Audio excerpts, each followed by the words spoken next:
교수님들께서 장벽에 숨겨져 있는 비밀을 차트로 정리를 해주셨습니다. 네. 장벽에 숨은 건강 장벽의 비밀. 운율도 딱딱 맞지 않습니까? 그쵸. 세균 번식.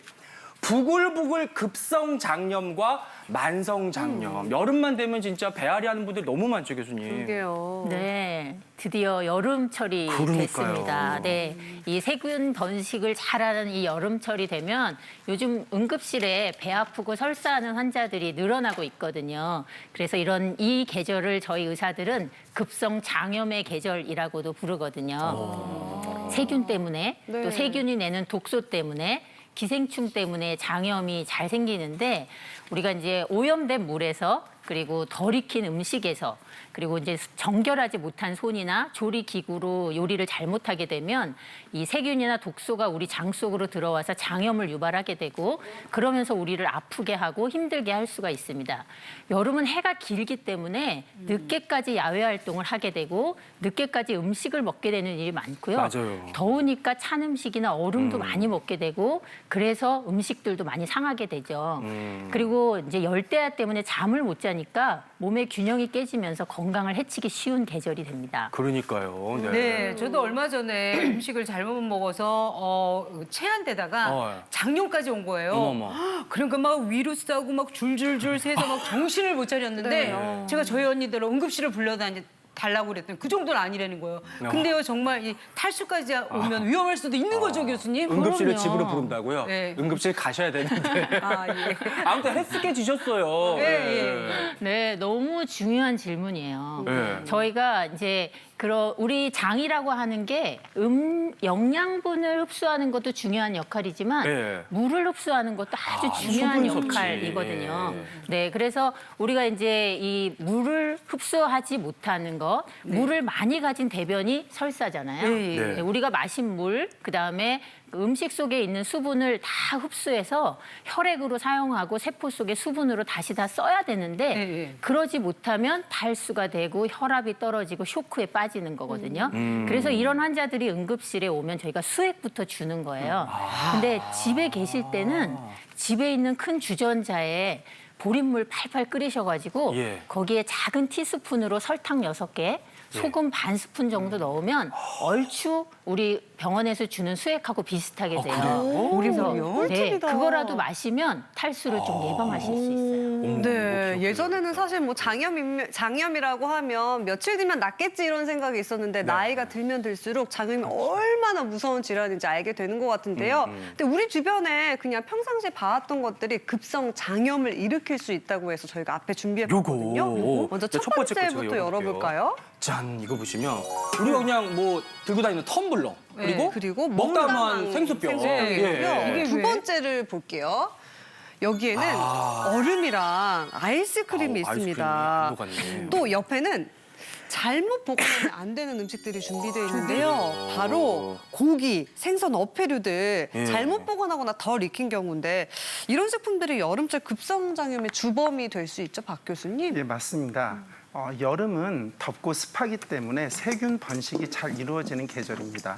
우리가 텀블러나 병에 있는 음료수를 마시다가 내려놓고 한참 있다가 다시 마시는 그 사이에 그 안에 있는 그 액체 안에서 세균이 이상 증식할 수 있고요. 또 아이스크림이나 얼음 역시 사람 손을 거쳐서 세균 감염이 될 수 있습니다. 네. 또한 우리 그 고기나 생선, 어패류 같은 것들은 보관이 잘 안 되거나 또는 보관을 잘했더라도 가열해 놓고 먹는 과정이 길어지는 순간 세균 감염이 돼서 식중독을 유발할 수 있기 때문에 가급적 가열해서 빨리 드시는 것이 좋습니다. 개인 위생 관리를 좀 철저히 해야겠고요. 네. 그러면은 급성장염이 왔을 때 그걸 그냥 두면은 만성장염이 막 되고 그래요, 김 교수님?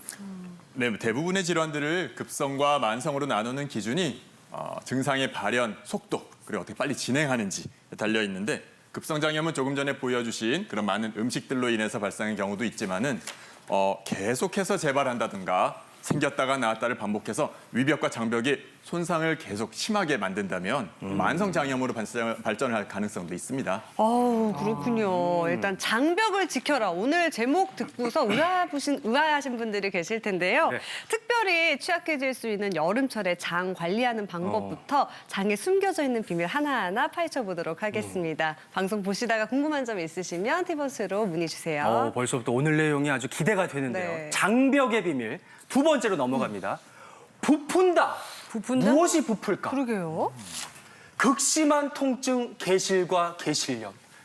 저희 집에는 거실이 있습니다. 한국에는 개실이 있나 보네요. 대실이 뭐죠? 네, 이 장에 바깥쪽으로 이렇게 꽈리 주머니처럼 이렇게 부풀어 있는 것을 개실이라고 부르는데 개실을 갖고 있는 거는 문제가 되지 않는데 개실에 염증이 생기면 우리가 개실염이라고 하고요. 네, 개실이 벽이 얇으니까 출혈을 하면 개실염이 되거든요. 그리고 이제 한 80살쯤 되시면 한 50%에서 66% 정도까지는 개실들을 다 가지고 계시는데 요즘 젊은 분들한테도 많이 발견이 되는 것 같아요. 근데 선천적으로 갖고 태어나는 분들도 있고요. 이제 우리가 살면서 계속 변을 보게 되잖아요. 그러면서 압력이 계속 가해지니까 특히 변비가 있거나 하면 과도한 압력이 가해질 때 바깥으로 이렇게 약해진 부분이 밖으로 부풀면서 생기는 것 같습니다. 네, 제 지인이요. 배가 너무 아파서 이거 맹장인가 보다. 그리고 병원에 갔대요. 네. 그랬더니 괴실염이래요. 근데 그게 너무 아프대요. 교수님 너무 아픈 거 맞죠? 네, 굉장히 아프죠. 그래서 우리가 이제 맹장염하고 충수돌기염이 이제 혼동될 수 있는데 흔히 말하는 맹장염이 충수돌기염이거든요. 그래서 수술할 준비 다 해가지고 응급실로 가셔요. 그런데 가서 CT를 찍어보면 잘 구별이 되거든요. 그래서 충수돌기염 환자들은 외과로 입원을 하시고요. 개실염 환자들은 약으로 치료하기 때문에 내과로 입원을 하시게 됩니다.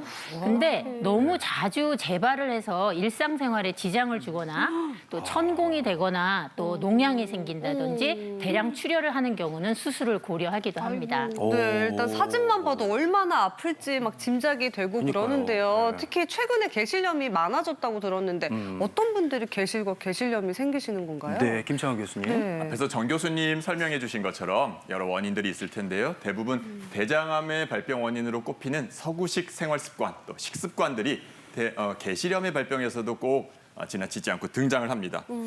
다만 특이한 것은 예. 앞서 우리가 충수돌기염과 구분이 어렵다고 했잖아요. 네, 네. 충수는 우리 오른쪽 아랫배에 있거든요. 서구 유럽, 미국에서는 개실염이 거의 절대 다수가 왼쪽 대장에 있습니다.